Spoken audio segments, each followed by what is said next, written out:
E aí, galera? Tô gravando esse vídeo aqui para que você finalmente saia desse marasmo de achar que não consegue dar um pontapé inicial nos estudos, né?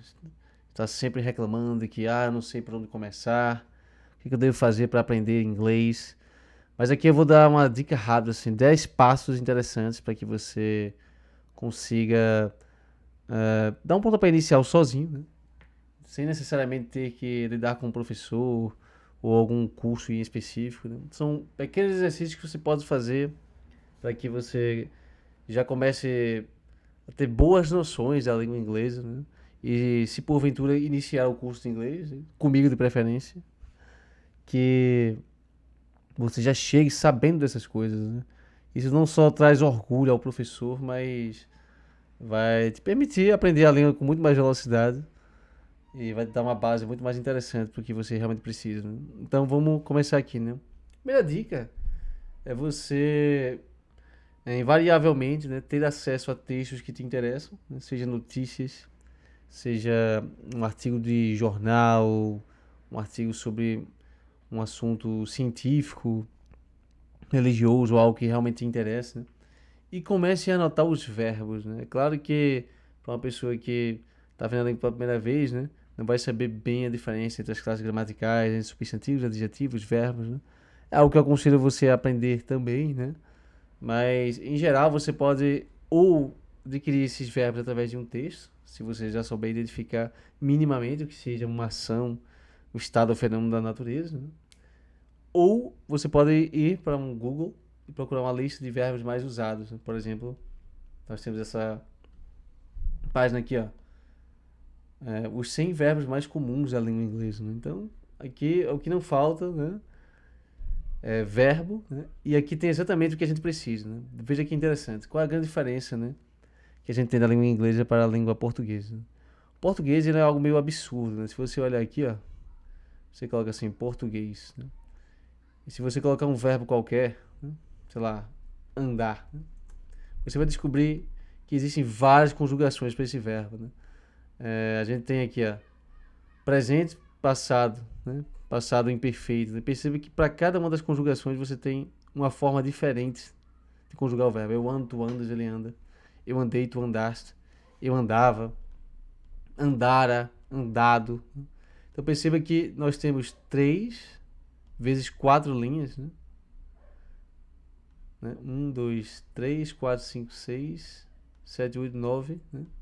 10, 11, 12, né? Ele, na verdade, dá até mais coisas aqui, né? Mas é algo um pouco mais estranho, né? Mas você não precisa memorizar nada disso no inglês, né? Você não precisa de memorizar o que seria por volta de 72 formas diferentes de conjugação verbal. No inglês, basta você memorizar 3 formas, né? Coloca o verbo escrever, por exemplo, write, e você vai memorizar o simple present, o simple past e o participle, né? I write, I wrote, written. Caso você não saiba pronunciar, é só clicar aqui que você vai obter o I som, write. né? I write, I wrote. I wrote. Então perceba, só precisa memorizar essas, né? No inglês, você tem no máximo até 3 formas diferentes de conjugação de um verbo. Pode ser I write, I wrote, written. Eu escrevo, eu escrevi, escrito. Perceba que todas as conjugações verbais, ó, ou usa um ou usa outro. Aqui, ó. Porque todos os outros tempos verbais eles vão usar verbos auxiliares para justamente te auxiliar e não precisar ter que memorizar novas formas de verbo. Perceba que eu não vou contar isso aqui como uma forma especial de memorização, porque você literalmente põe apenas ing, né? Por que eu digo no máximo 3 formas? Porque tem verbos que não tem 3 formas diferentes. Por exemplo, o verbo regular, work. I work, I worked, worked. Perceba que os verbos regulares, o simple past e o participle terminam com ed. E é isso, né? Não precisa se preocupar demais com isso, não. Então, só precisa memorizar, nesse caso aqui, 2 formas diferentes. E tem casos em que você não precisa memorizar nada, né? O verbo é o mesmo para todos. Ó. I hit, hit, hit. Que eu atinjo, atingir, atingir. Claro que só o contexto e alguns adjuntos adverbiais que vão te ajudar a saber de que tempo verbal, né, você está falando aí, né? Então, qual é a sua primeira tarefa? Anote 10 verbos por dia e anote essas 3 formas aqui, ó. Presente, passado e participo. Só faça isso, memorize, né? Isso vai te dar um grande aparato, né? Um grande, eh, sei lá, uma grande reserva de verbos, né?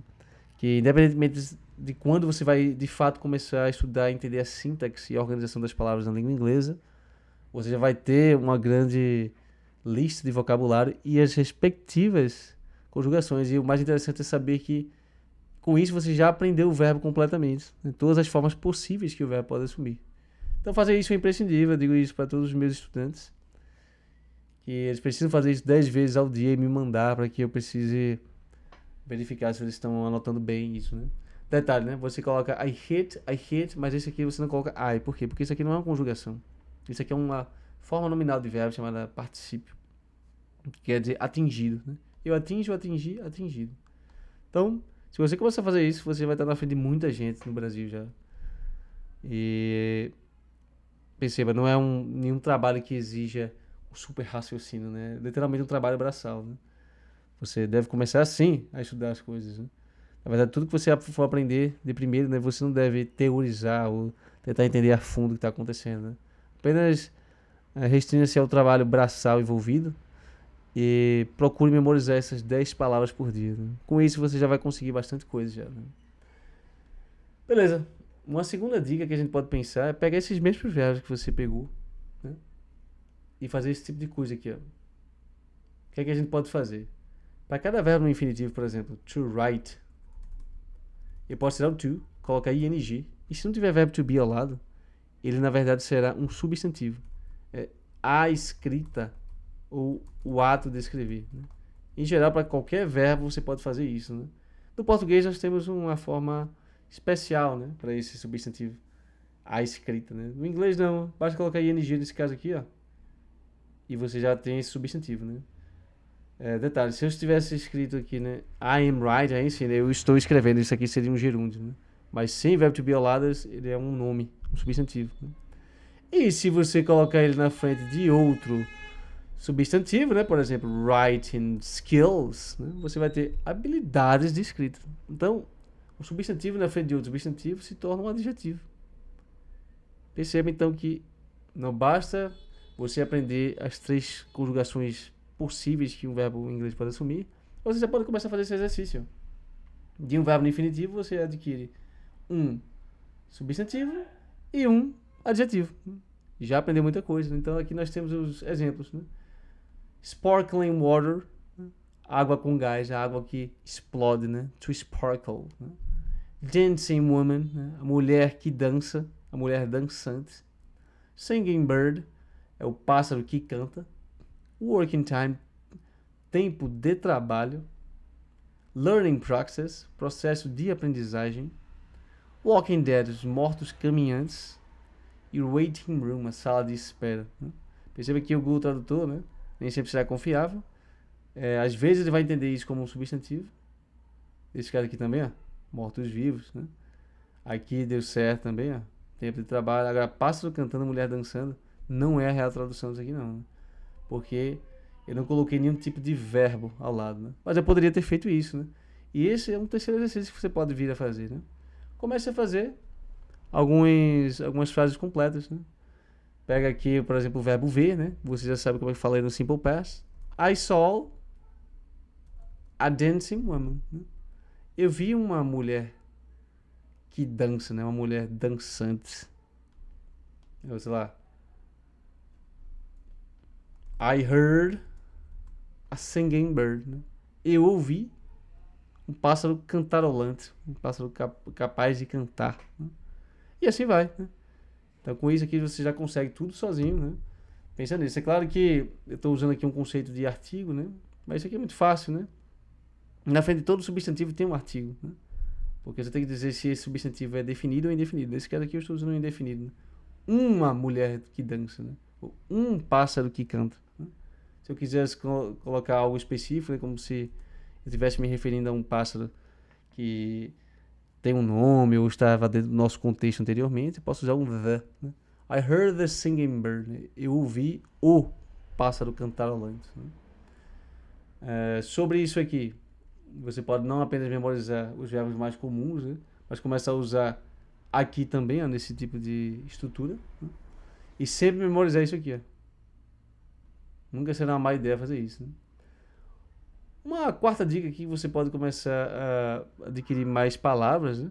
É simplesmente partir para uma lista de vocabulário que seja comum e útil à sua vida. Pô, todo mundo precisa aprender nome de comida, nome de meios de transporte, o que a gente chama de appliances, que são eletrodomésticos, né? Tipo uma air fryer, que inclusive já é um nome em inglês, né? Uma TV, né? Television, né? Tudo isso é importante, né? Então, por exemplo, aqui, grapes, né? Apple, cherry, watermelon, kiwi, pineapple, né? Strawberry, né? Lemon, melon, né? Tudo isso é importante, né? Isso aqui você pode encontrar em qualquer parte do Google, né? E comece a colocar essas palavras novas que você aprendeu nas frases, né? Lá, pode dizer assim, né? I ate, ó, eu aprendi esse verbo passado de comer aqui, ó, nesse site. Só colocar aqui, ó, eat. I ate. I ate an apple in my working time. São palavras simples que você pode aprender fazendo uma equivalência direta, né? Uma tradução um para um com a sua língua portuguesa, né? No meu, né? Só você procurar como é que fala no, procurar falar como é que fala meu, né? E aí você consegue completar a frase perfeitamente, né? I ate an apple in my working time, né? Comi uma maçã no meu horário de trabalho, né? Então, aí uma outra forma de você continuar aprendendo de forma autônoma, né? E sempre conectando esses assuntos que você está aprendendo aqui, né? Aprender um verbo, transformar ele em substantivo, adjetivo, começar a colocar palavras novas nesse tipo de situação, né?